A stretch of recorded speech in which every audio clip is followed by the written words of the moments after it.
A própria palavra cristianismo é um mal-entendido. No fundo, só existiu um cristão, e ele morreu na cruz.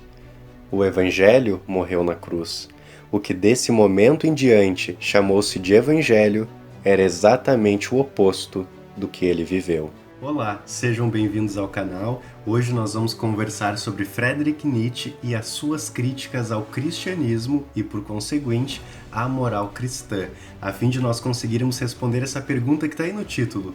O cristianismo é um niilismo?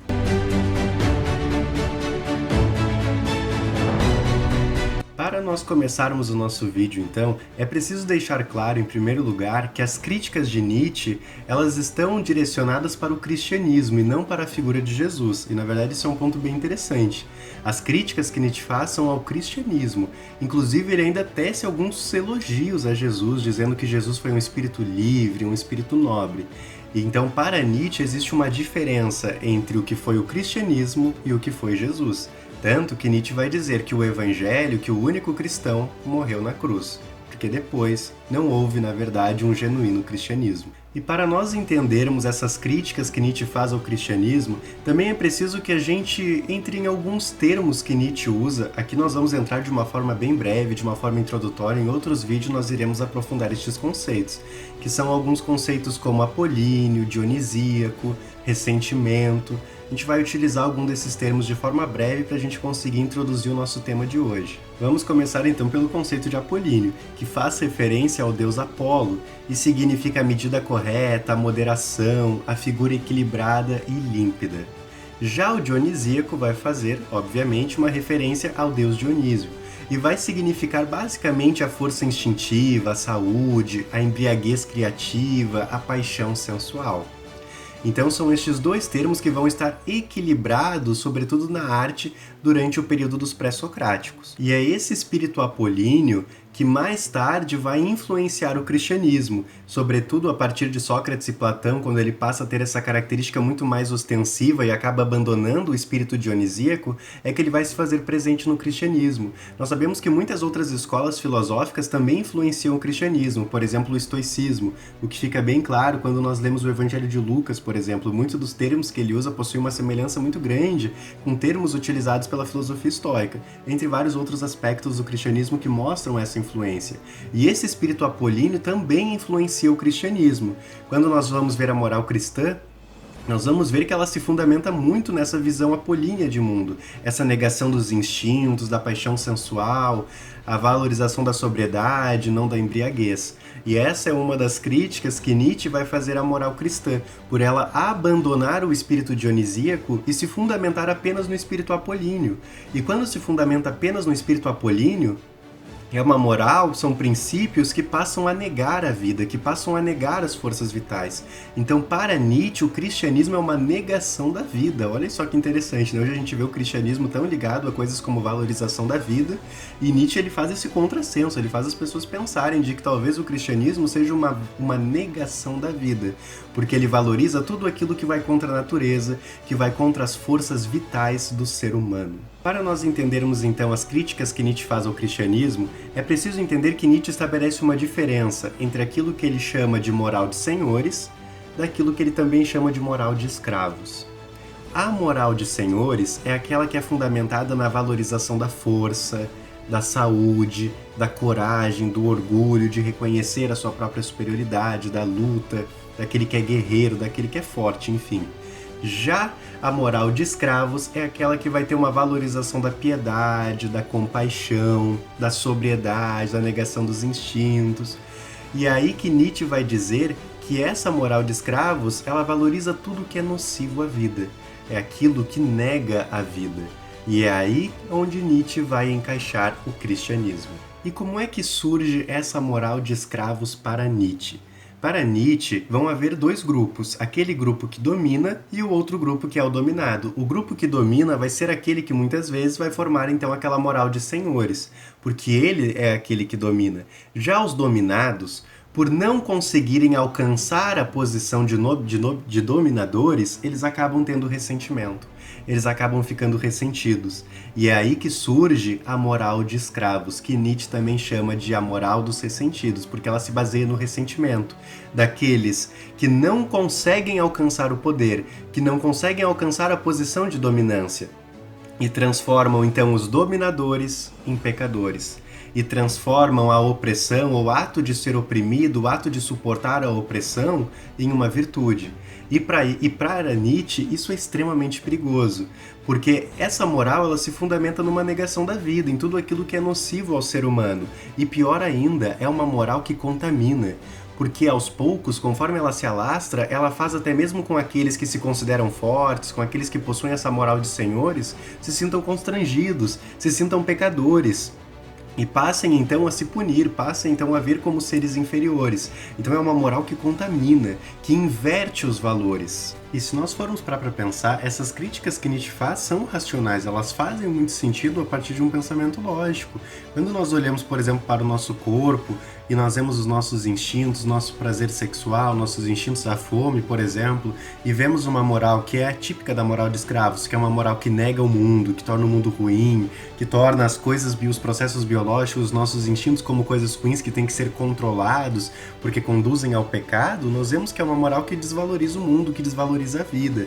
O próprio Nietzsche vai dizer que de tanto que os cristãos falaram que o mundo era feio e ruim, o mundo de fato se tornou feio e ruim. Além de tudo aquilo que nós também já falamos sobre os cristãos verem o sofrimento como uma punição e verem aquela pessoa que está sofrendo como um ser virtuoso, aonde o sofrimento então ele vai ser romantizado, uma coisa que nós vemos muito nos dias de hoje. Nietzsche provavelmente faria essa crítica nos dias atuais, o que dialoga muito também com a ideia de alienação religiosa em Marx, de alienação também dentro de um viés capitalista.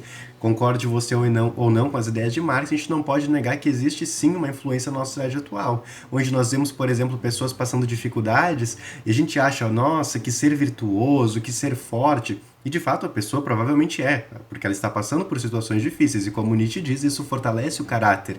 Mas nós vemos aquilo e nós dizemos como um ser virtuoso, a gente romantiza essa situação, como se aquilo acontecendo fosse algo bom, fosse algo útil, e esconde na verdade a exploração que existe por trás disso. Nietzsche chega inclusive a dizer que os cristãos criam a ideia de inferno, por exemplo, para colocar lá todas as pessoas que eles têm medo, todas aquelas pessoas que eles têm ressentimento, todas as pessoas que possuem a coragem de ter uma vida que o cristão nunca teria coragem de ter. Então olhem só que interessante essa abordagem que Nietzsche traz, mostrando que a moral de escravos é essa moral dos ressentidos, e é aí onde estaria situada então a moral cristã, essa moral que pega o ser oprimido, que pega o ser que está sendo explorado e transforma ele num ser virtuoso, porque diz para ele que essas pessoas que hoje estão dominando ele, que hoje estão o torturando, um dia elas vão ir para o inferno, um dia elas irão sofrer e eles irão receber a sua recompensa. Observem que para Nietzsche o platonismo ele já era prejudicial, mas não tanto quanto o cristianismo. Porque quando Platão estabelece o mundo das ideias, ele diz que o mundo das ideias seria uma cópia do nosso mundo daqui. Então ele tem uma certa representação do real.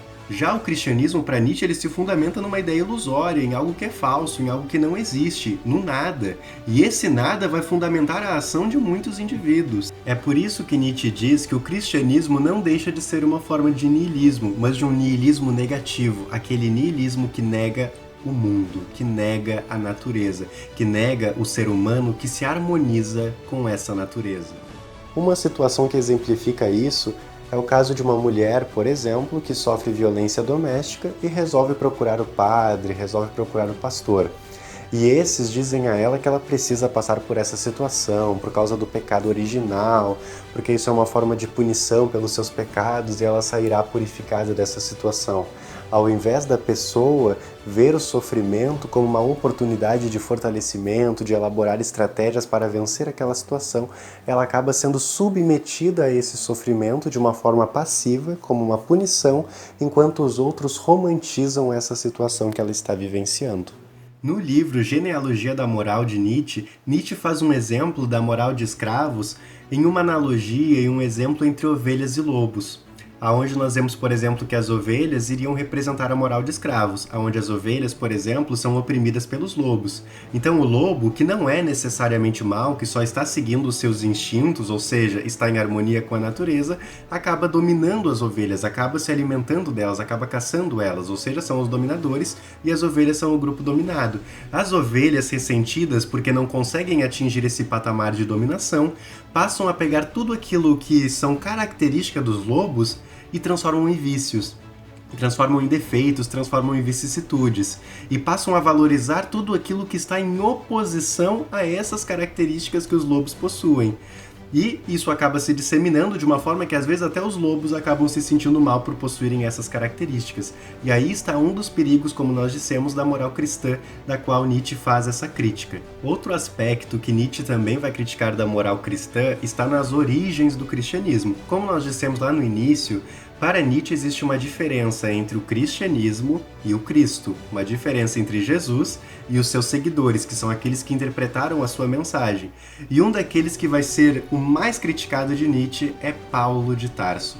Pois é, aquele que foi o maior divulgador da Boa Nova, o maior divulgador do cristianismo, é um dos mais criticados. Por quê? Porque na visão de Nietzsche, Paulo pega Jesus e coloca ele como um modelo de humanidade. E Nietzsche ele vai contra essa visão. A gente sabe, por exemplo, que Nietzsche ele vai contra a ideia de imperativo categórico de Kant, de que existiria uma ética universal. Para Nietzsche, não. A ética ela é moldada individualmente a partir das experiências do indivíduo. Não existe uma moral universal e absoluta que serve para todos os casos, não.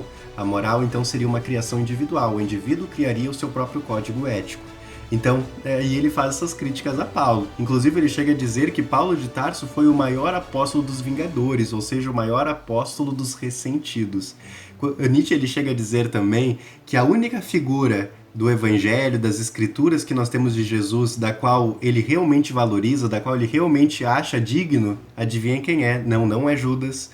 Ele valoriza a figura de Pilatos, principalmente pelo seu sarcasmo ao questionar Jesus sobre o que é a verdade. Então, resumindo, para Nietzsche, a moral cristã é a negação da vida, é fundamentada nesse niilismo negativo. A vida, ela é desvalorizada. O sofrimento não é visto como algo que o indivíduo pode atribuir um significado, que vai lhe fortalecer, que vai amadurecer ele psicologicamente.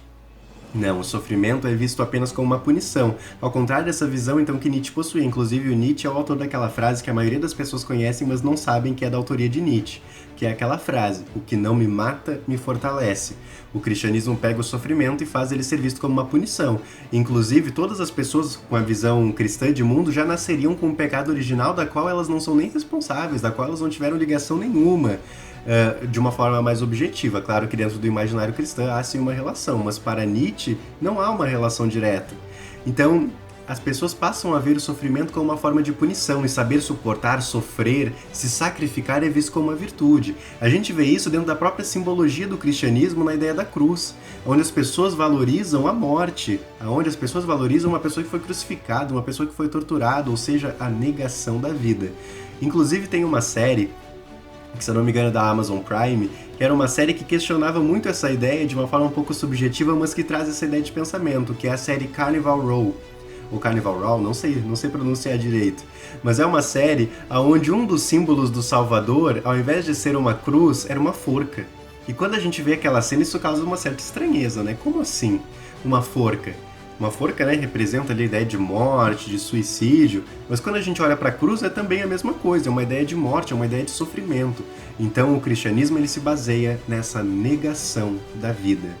E como nós abordamos no nosso primeiro vídeo sobre Nietzsche, a partir da morte de Deus, a partir do momento que as pessoas percebem de que Deus está morto, a partir dessa ironia, porque é uma ironia, como nós conversamos no primeiro vídeo, e percebem que a maioria dos seus conceitos estão fundamentados no nada, em um universo imaginário, isso abre campo para uma nova ética, para uma nova moral, onde o indivíduo vai poder criar o seu novo código de ética. E aí nós chegamos no final do nosso vídeo, agradeço a você que ficou até o final.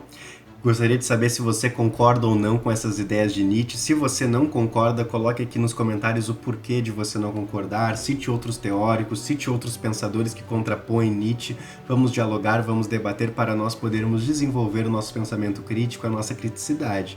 Se você gostou do vídeo, se você gostou do nosso conteúdo, gostou do canal, se inscreva, ative o sininho para que você possa receber, através das notificações, os novos vídeos. E deixe seu like também caso você tenha gostado.